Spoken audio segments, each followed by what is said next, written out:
Salom hammaga, hozir sizlar esingizdan chiqargan Instagram parolni tiklash va o'zgartirishni o'rgataman. Kanalimizga obuna bo'lishni unutmang. Boshladik. Birinchi shu 3 ta chiziqqa bosamiz.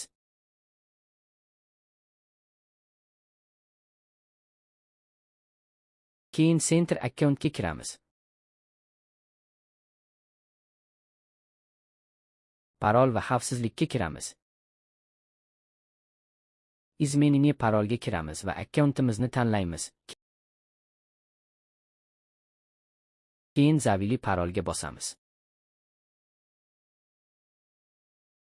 Endi pastda ko'rsatilgan mailga kiramiz. Mana kirib ham oldik. Endi birinchidagi xabarga kiramiz. Reset passwordga bosamiz.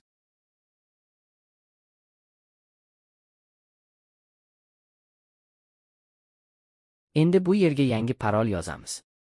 Videomiz yoqqan bo'lsa kanalimizga obuna bo'lib qo'ying.